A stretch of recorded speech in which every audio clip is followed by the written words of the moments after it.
kesempatan kali ini kita akan membahas mengenai basis data terdistribusi.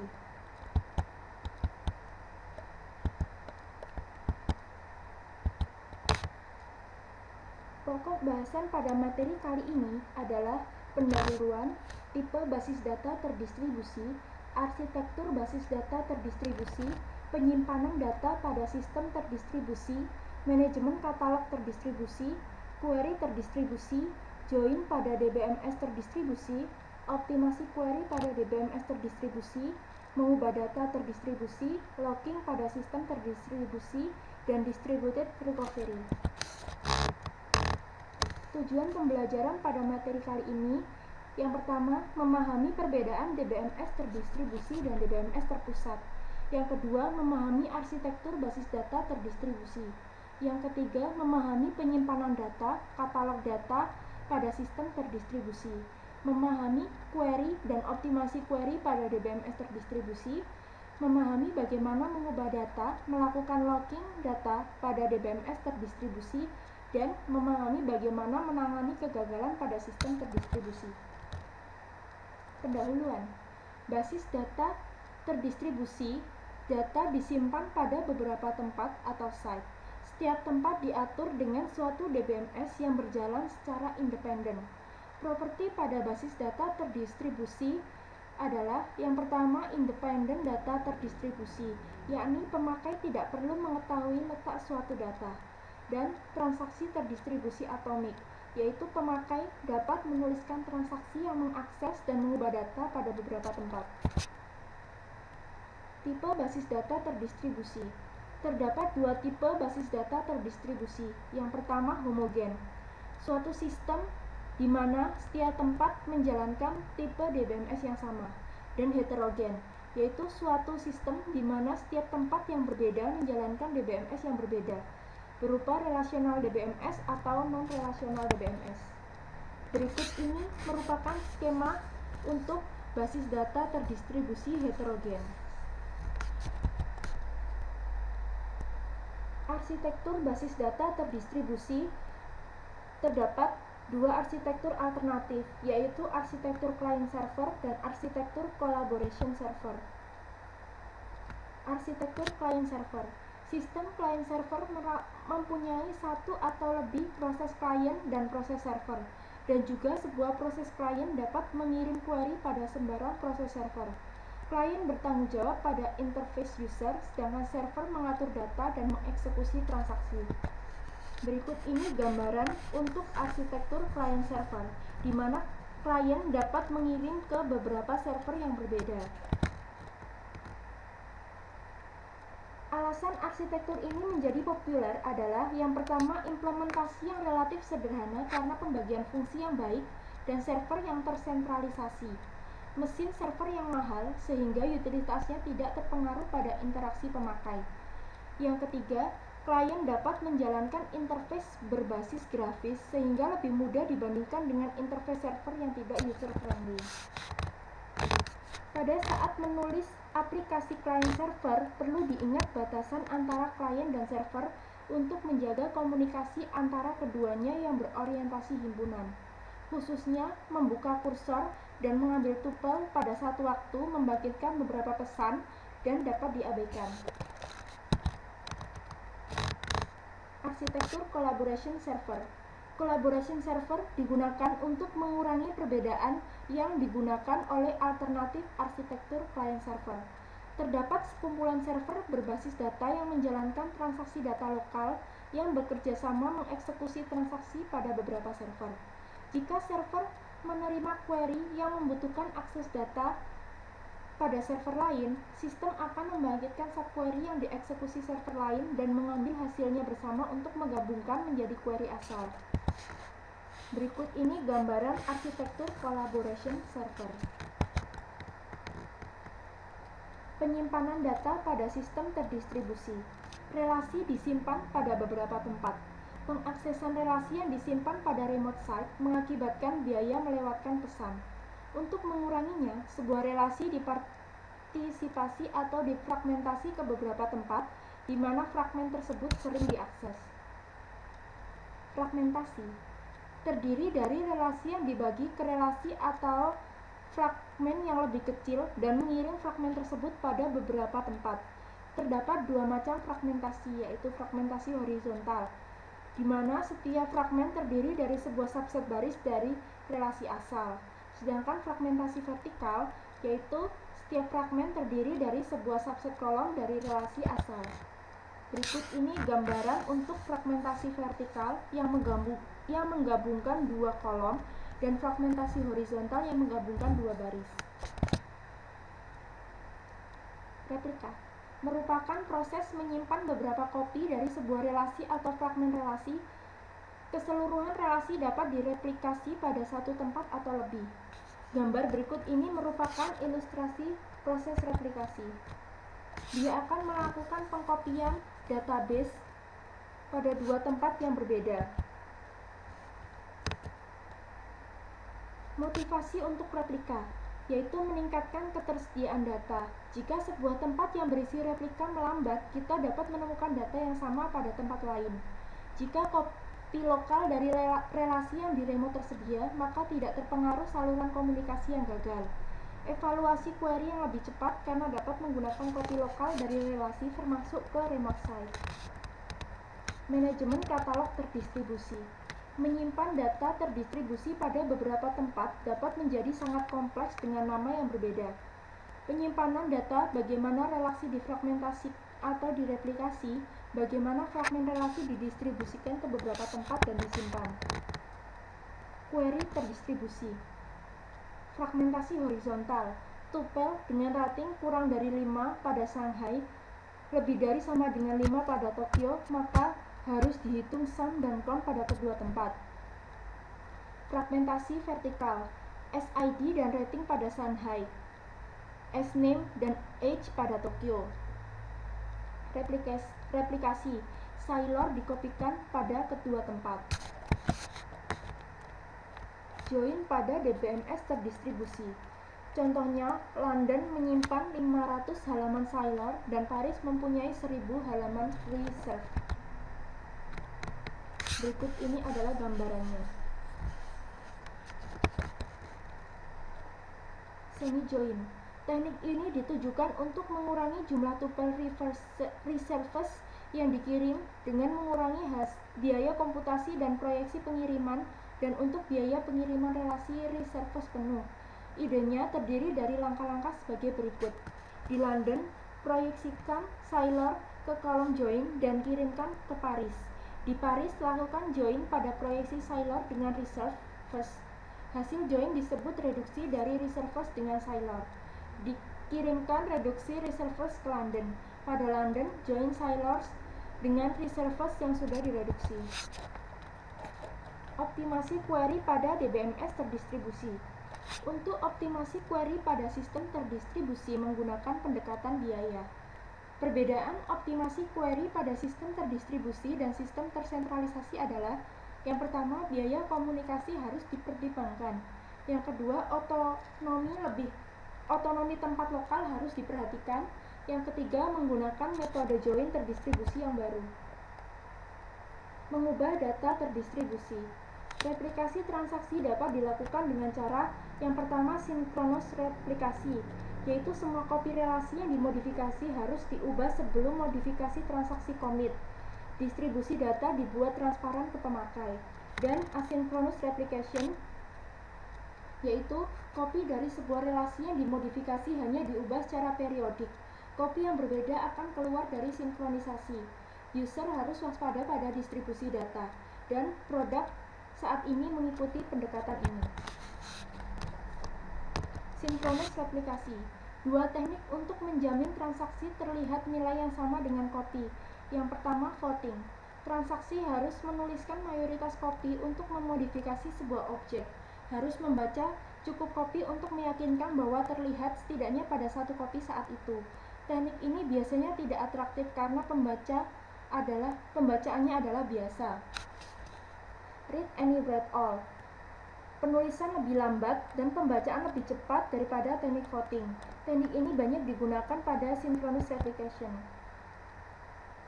Pemilihan teknik synchronous replication akan menentukan tempat mana yang terkunci untuk setting. Biaya pada synchronous replication adalah sebagai berikut. Sebelum transaksi yang diubah commit, harus dilihat penguncian pada semua copy yang dimodifikasi. Kirimkan perintah lock ke remote site dan sementara menunggu respon pegang kunci yang lain. Jika tempat atau saluran gagal, transaksi tidak dapat commit sampai transaksi kembali. Meskipun tidak terjadi kegagalan, commit harus mengikuti commit protokol dengan beberapa pesan yang mahal. Karena itu, alternatif teknik asynchronous replication banyak digunakan. Asynchronous replication. Asynchronous replication mengizinkan memodifikasi transaksi commit sebelum semua copy diubah. Pemakai harus waspada copy yang keluar dari sinkronisasi untuk suatu periode waktu yang pendek. Teknik asynchronous replication menggunakan dua pendekatan, yaitu primary site dan peer-to-peer replication. Perbedaannya terletak pada beberapa banyak copy yang dapat diubah atau copy master. Peer-to-peer replication. Lebih dari satu copy dari suatu objek dapat menjadi sebuah master. Perubahan ke copy master harus dipropaganda ke copy lain dengan cara berlainan. Jika dua copy master diubah dan terjadi suatu konflik harus dipecahkan. Teknik ini bagus digunakan jika konflik tidak terjadi. Misalnya, setiap tempat master memiliki fragmen disjoin dan yang memiliki hak pengubahan dimiliki oleh satu master pada satu waktu. Primary site replication. Tepat satu copy dari suatu relasi digunakan sebagai primary copy atau master copy. Replika pada tempat lain tidak langsung diubah. Primary copy dipublikasikan, tempat lain menjalankan fragmen ke relasi ini, terdapat beberapa copy sekunder. Isu utama adalah bagaimana mengubah primary copy dapat dipropaganda ke copy sekunder. Hal ini dapat dilakukan dengan dua langkah. Yang pertama, ambil pengubahan yang dibuat dengan transaksi commit, dan yang kedua, aplikasikan perubahan tersebut.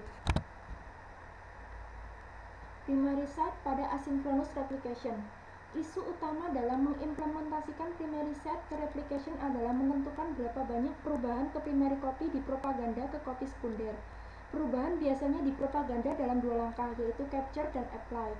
Perubahan dibuat dengan transaksi commit ke primary copy yang diidentifikasi selama langkah capture dan dipropaganda ke copy sekunder selama langkah apply. Mengimplementasikan langkah capture. Langkah capture diimplementasikan dengan satu dari dua pendekatan, yaitu log-based capture dan procedural capture. Log-based capture, log atau menyimpan recovery, digunakan untuk membangkitkan change data tabel atau CDT. Jika hal ini dikerjakan ketika log berakhir ditulis ke disk, harus menghapus perubahan ke subsequent yang dihentikan transaksi. Dan yang kedua adalah procedural capture, suatu capture yang secara otomatis dibangkitkan atau trigger mengerjakan capture. Implementasi capture dengan log-based capture lebih baik karena lebih murah dan lebih cepat, tetapi harus memahami detail dari properti log. Mengimplementasikan langkah apply. Proses apply pada tempat sekunder secara periodik mengakibatkan perubahan ke tabel CDT dari primary site dan mengubah copy. Periode didefinisikan oleh timer atau pemakai atau aplikasi. Replikasi dapat dipandang lebih dari relasi yang dimodifikasi. Jika hal itu terjadi, replika terdiri dari pengubahan pandangan material yang naik sebagai perubahan relasi. Log-based capture ditambah apply yang terus-menerus akan meminimalkan delay pada propaganda perubahan. Procedural capture ditambah application driven apply merupakan cara yang fleksibel untuk perubahan proses. Logging pada sistem terdistribusi. Untuk menangani penguncian objek pada beberapa tempat digunakan cara yang pertama, sentralisasi. Satu tempat melakukan semua penguncian dan membuka kunci untuk semua objek. Yang kedua, primary copy. Semua penguncian untuk suatu objek dikerjakan pada tempat primary copy dari objek tersebut. Untuk pembacaan membutuhkan akses ke tempat terkunci sebaik tempat di mana objek disimpan. Terdistribusi penuh adalah menangani penguncian objek yang ketiga. Penguncian suatu copy dilakukan pada tempat di mana copy disimpan. Hal ini mengunci semua tempat pada saat menulis objek. Distributed deadlock detection. Setiap tempat menangani local wait for grab. Deadlock global akan terjadi jika local grab tidak membentuk siklus seperti dapat dilihat pada gambar menunjukkan terjadi deadlock global. Berikut ini adalah contoh untuk deadlock global. Untuk mendeteksi deadlock digunakan 3 solusi, yaitu sentralisasi, yaitu mengirimkan semua local graph ke satu tempat. Kedua, hierarki, yaitu mengorganisasi tempat ke dalam suatu hierarki dan mengirim local graph ke parent dari hierarki. Yang ketiga adalah timeout, yaitu menghentikan transaksi jika menunggu terlalu lama. Distributed recovery. Proses pemilihan pada DBMS terdistribusi lebih kompleks daripada DBMS tersentralisasi karena sebab berikut. Yang pertama, terjadi kegagalan yang baru, misalnya saluran komunikasi dan remote site. Yang kedua, jika subtransaksi dari suatu transaksi mengeksekusi tempat yang berbeda, semua atau tidak ada yang harus komit. Hal ini memerlukan komit protokol untuk menangani hal tersebut. Suatu lock ditangani pada setiap tempat sebagaimana pada DBMS tersentralisasi dan aksi komit protokol ditambahkan pada lock. Two-phase commit, 2PC. Tempat di mana transaksi asal disebut koordinator, sedangkan tempat lain di mana transaksi mengeksekusi disebut subordinat. Jika sebuah transaksi ingin commit, maka koordinator mengirim pesan prepare ke semua subordinat. Subordinat memaksa menulis rekaman log abort atau prepare dan mengirim suatu pesan no or yes ke koordinator. Jika koordinator menerima pesan yes, maka koordinator memaksa menulis suatu rekaman log commit dan mengirim pesan commit ke semua subkoordinat. Sebaiknya memaksa menulis rekaman log abort dan mengirim pesan abort. Subordinat memaksa menulis rekaman log abort atau commit berdasarkan pesan yang didapat, kemudian mengirim pesan X ke koordinator. Koordinator menulis rekaman log N setelah mendapatkan semua pesan ACK. Restart setelah suatu kegagalan pada suatu tempat. Jika kita mempunyai rekaman log commit atau abort untuk transaksi T, tetapi tidak mempunyai rekaman N, maka harus redo atau undo T. Jika tempat ini adalah koordinator untuk T, tetap kirimkan pesan commit atau abort ke subordinat sampai pesan X. Jika kita menyiapkan rekaman log transaksi T, tetapi tidak commit atau abort, tempat ini adalah subordinat untuk T. Subordinat terus menghubungi koordinator untuk menemukan status T, kemudian menulis rekaman log commit atau abort redo atau undo T dan menulis rekaman log N. Jika kita tidak menyediakan rekaman log untuk T, secara sepihak akan abort dan undo T. Tempat ini memungkinkan koordinator. Jika ya, subordinat mungkin mengirimkan pesan. Jika koordinator untuk transaksi gagal, subordinat yang memilih yes tidak dapat memutuskan apakah commit atau abort T sampai koordinator pulih. Pada saat itu, T akan diblok. Meskipun jika semua subordinat saling mengetahui, maka transaksi akan diblok sampai satu dari subordinat memilih no. Jika suatu remote site tidak merespon selama komit protokol untuk transaksi T, baik karena tempat gagal atau saluran gagal, maka jika tempat tersebut adalah koordinator untuk T, maka abort T. Jika tempat tersebut adalah subordinat dan tidak memilih yes, maka harus abort T. Jika tempat tersebut adalah subordinat dan memilih yes, maka akan diblok sampai koordinator merespon. Pesan X digunakan untuk menyampaikan koordinator bahwa koordinat dapat melupakan suatu transaksi sampai koordinator menerima semua X. Koordinator harus menyimpan T pada tabel transaksi. Jika koordinator gagal setelah mengirim pesan siap, tetapi sebelum menulis rekaman log commit atau abort, jika koordinator kembali maka akan abort transaksi. Jika subtransaksi tidak diubah, maka status commit atau abort tidak relevan. Selanjutnya kita akan membahas mengenai latihan soal pada materi kali ini. Soal pertama, apakah keuntungan DBMS terdistribusi dibandingkan dengan DBMS tersentralisasi?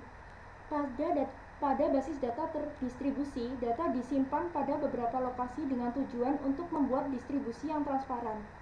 Pada basis data terdistribusi, distributed data independent atau pemakai tidak perlu mengetahui lokasi data, dan distributed transaksi atomicity di mana tidak ada perbedaan antara transaksi terdistribusi dan transaksi lokal. Jika semua lokasi menjalankan perangkat lunak DBMS yang sama, sistem disebut homogen, selain itu disebut heterogen, sedangkan tidak demikian pada DBMS tersentralisasi. Latihan kedua, gambarkan arsitektur client server dan collaboration server. Berikut ini adalah gambaran arsitektur client server dan berikut adalah gambaran arsitektur collaboration server.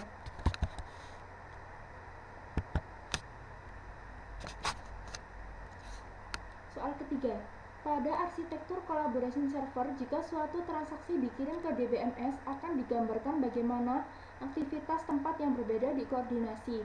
Secara khusus, gambarkan aturan manajer transaksi pada tempat berbeda, konsep atomik transaksi terdistribusi. Berikut ini adalah gambarannya. Soal keempat, definisikan fragmentasi dan replikasi dalam hal di mana data disimpan. Fragmentasi terdiri dari relasi yang dibagi ke relasi atau fragmen yang lebih kecil dan mengirim fragmen pada beberapa tempat. Terdapat dua macam fragmentasi, yaitu fragmentasi horizontal dan fragmentasi vertikal. Pada fragmentasi horizontal, setiap fragmen terdiri dari sebuah subset baris dari relasi asal. Pada fragmentasi vertikal, setiap fragmen terdiri dari sebuah subset kolom dari relasi asal. Dan berikut adalah gambaran untuk fragmentasi vertikal dan fragmentasi horizontal. Selanjutnya, apakah replikasi? Replikasi berarti bahwa kita menyimpan beberapa kopi sebuah relasi atau fragmen relasi. Keseluruhan relasi dapat direplikasi pada satu atau lebih tempat.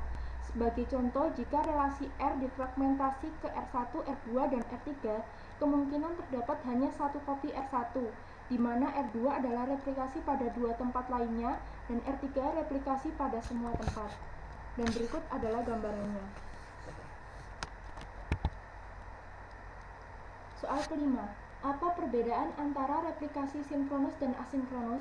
Sinkronus replikasi adalah semua kopi dari relasi yang dimodifikasi harus diubah sebelum modifikasi transaksi commit.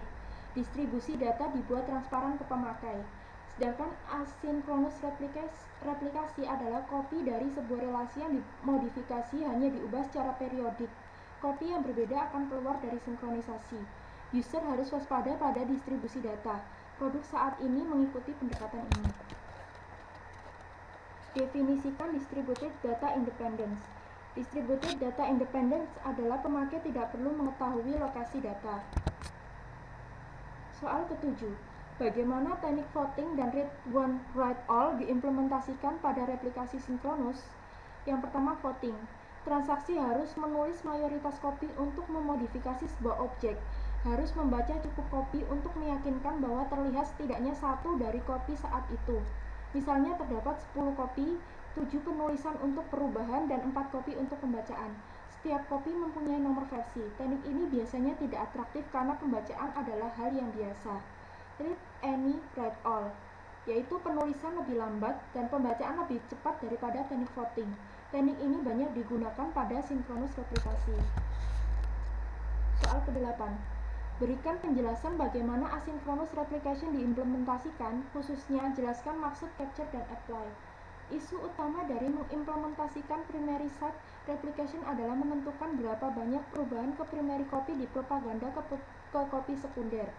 Perubahan biasanya dipropaganda dalam dua langkah, yaitu capture dan apply. Perubahan dibuat dengan transaksi commit ke primary copy yang diidentifikasi selama langkah capture dan dipropaganda ke copy sekunder selama langkah apply. Langkah capture diimplementasikan dengan satu dari dua pendekatan, yaitu long base capture dan procedural capture. Long base capture adalah log yang digunakan untuk membangkitkan change data table atau CDT. Sedangkan procedural capture adalah suatu prosedur yang secara otomatis dibangkitkan mengerjakan capture. Proses apply pada tempat sekunder secara periodik mengakibatkan perubahan ke tabel CDT dari primary site dan mengubah copy. Periode ini didefinisikan oleh timer atau pemakai aplikasi. Replika dapat dipandang lebih dari relasi yang dimodifikasi. Jika hal ini terjadi, replika terdiri dari pengubahan pandangan material yang naik sebagai perubahan relasi. Soal ke-9.